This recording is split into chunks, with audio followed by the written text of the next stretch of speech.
Hi there guys, I'm Nikhil from GreedyTech, and in this video I'll be doing the unboxing of the Redmi 6A and be sharing you some initial impressions about this phone. Now this is the retail box. I have ordered it on Amazon and just got it delivered today. Now unlike the current generation Redmi phones, this phone has a complete red box just like the previous generation phones. That's Redmi 5X, Redmi Y1 as well. So this is the packaging and this is how it looks like. On the front it says Redmi 6A. By the way, Xiaomi is marketing this phone as Desh ka Naya smartphone. Previous one was Redmi 5A. And on the back this is how it looks like. On the top we have some highlighting features. It even says made in India. We have the IMEI number stickers and so on. I'll talk about the specs in a minute. So without any further ado, let's just get on with the unboxing. Now Xiaomi is selling this phone exclusively online on Amazon.in and mi.com in two variants. Base variant is priced at 6,000 rupees for 2GB of RAM and 16GB of storage, and the next variant is priced at 7,000 rupees for the same 2GB of RAM and 32GB of storage. Now these prices are just temporary and the prices will increase in 2 to 3 months, maybe by 500 rupees or 1000 rupees. It will be sold in 4 colors, black, blue, gold and rose gold, but right now gold and black are the ones available. And by the way, I have the black color with 2GB of RAM and 16GB of storage. So guys, at the top we have the phone itself, which we'll come back to in a minute. Next we have some documentation. Next we have a regular 5W power adapter, which we have been seeing with Redmi 5A as well. It's a 5V at 1A, so charging will be slightly slower. And next we have the micro USB charging cable and the SIM card ejector over there. Now let me just put all these things in the box and come back to the phone. Now this is the phone, and on the front it boasts about some highlighting features like the new 5.45-inch display with the new 18:9 aspect ratio, Helio A22 processor with a 3000 mAh battery. Now let me just peel the sticker off and we'll just look at the back. And this is how the phone looks on the back. Once again we have a warning sign, IMEI number stickers, and a quick review of how the SIM card trays look like. So let me just remove this as well. Now this is how the phone looks on the back and this is how it looks on the front. Now this phone comes with the new 18:9 aspect ratio, so it looks taller than the last year's or the last generation, that is Redmi 5A. But just look at the bezels at the top and bottom, they are simply huge, and even if they went on a bit more and gave us capacitor buttons instead, we could have saved some screen real estate. Anyway guys, first let's have a quick physical overview and then check out the specs. This phone has a complete plastic build with a plastic back panel with a nice black matte finish, and it looks kind of premium, doesn't look all that cheap. And it also comes with some anti-fingerprint coating, so it is not attracting fingerprints that much. At the top it is a 13MP rear camera with f2.2 aperture followed by a single LED flash with a small little camera bump, and at the bottom it has the MI branding with a speaker grill. On the front it has a 5.45-inch display with HD plus resolution with the new 18:9 aspect ratio with 295 ppi. Now above the display we have the 5MP front-facing camera, earpiece and some sensors. Under the display it's completely plain, but the bezel is quite big. Now unlike most phones these days, this phone comes with a flat display, so even though it doesn't look all that premium, you can put a good tempered glass on it. At the top it has a 3.5mm audio jack followed by a secondary microphone for noise cancellation, and there is no IR blaster this time. I guess Redmi 5A had it. At the bottom we have the primary microphone and the micro USB charging port. On the right side it has the power and volume buttons made of plastic. They are sufficiently elevated and have a nice clicky feel to them. On the left side it has two SIM card trays housing 2 nano SIM slots along with a dedicated SD card slot. Now coming to the rest of the specs, under the hood it sports a Helio A22 processor built using the 12nm architecture, running MIUI 9.0 based on Android 8.1 Oreo with 2GB of RAM, 16GB of storage and a 3000 mAh battery. It comes with all the basic sensors like ambient sensor, proximity and even compass, and with all this phone has a thickness of 8.3mm and weighs just 145 grams. Now coming to some quick initial impressions on the design and build, it is definitely very well built. I wish the bezels were slightly smaller, but it's manageable considering the price. And because of the 18:9 aspect ratio, even though this phone has an almost 5.5-inch display, it still fits comfortably in the hand, especially for someone like mine with huge hands. And this phone is definitely usable single-handedly as well. Now the camera bump on this phone is definitely slightly bigger than your regular phones, but when you use it directly on a flat surface, it's not wobbling.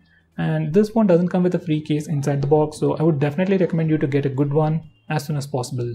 Now I have just one concern, and that's with the speaker position. It's on the back, so I really wonder how loud it is when it's placed directly on its back. Now those were some quick impressions. Let me just set up the phone and see what we get right out of the box.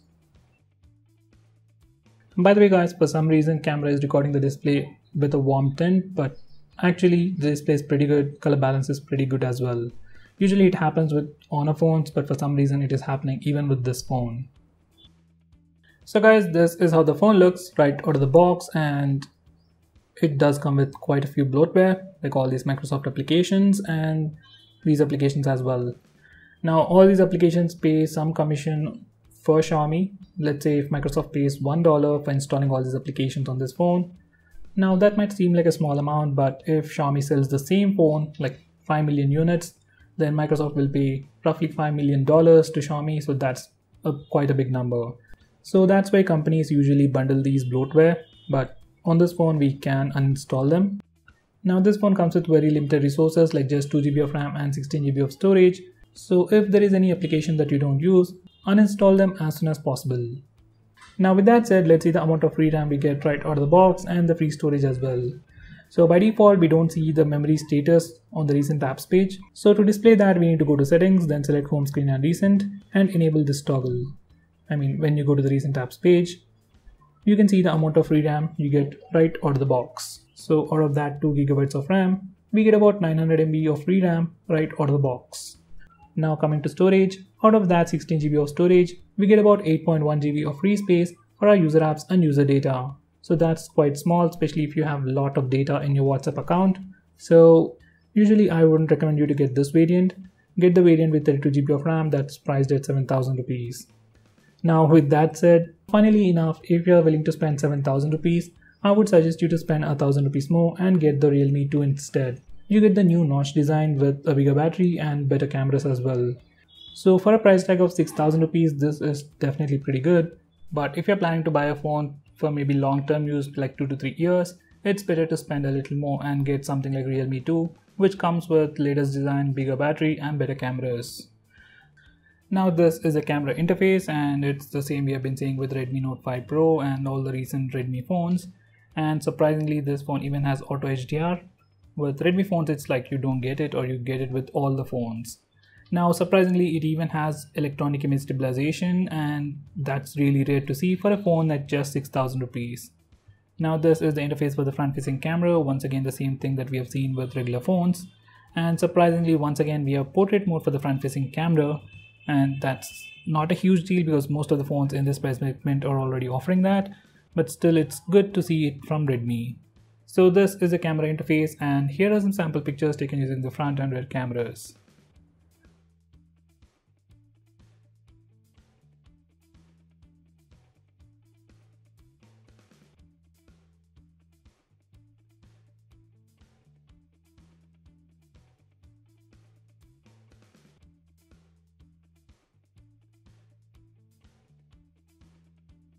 Now this is the about page, and this phone is running MIUI version 9.6 based on Android version 8.1.0, that's Oreo, and it has the August security patch, so that's pretty great. Right now there are new updates, but you might get a new update with September security patch pretty soon. Now just like all the Xiaomi phones, you get all the features, like you also get full screen gestures. So if you want to enable that, you need to go to full screen display and select this option. And you get these gestures. You can swipe up to go home, swipe and hold for recent apps, and you can swipe from the left side or right side to go back. You also get this cool animation, and this is like a very unique implementation that's only found on Xiaomi. Now just like the previous Redmi 5A, even this phone doesn't come with a fingerprint scanner, but it does come with a face unlock feature. So let me just set it up and see how it works. Now let's test face unlock.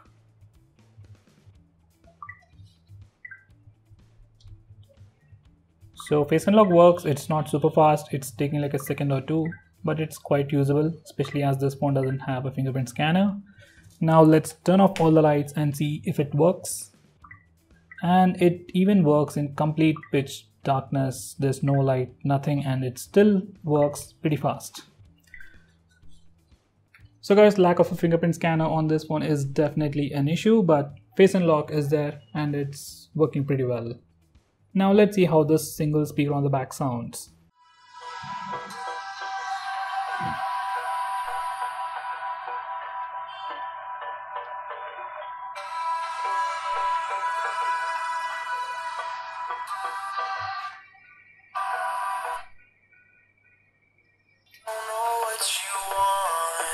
Let's have a bit of fun till I downfall.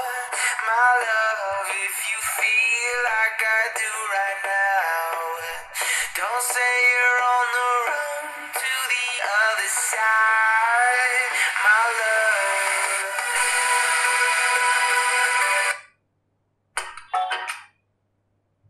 Hey, no, I don't think you're here to stay. No, I don't think you're here to stay.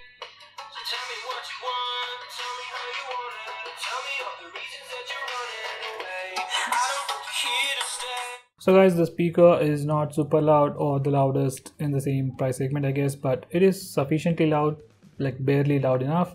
It's kinda good enough for media consumption and ringtones. Now, here's a quick preview of how the ringtone sounds on this phone.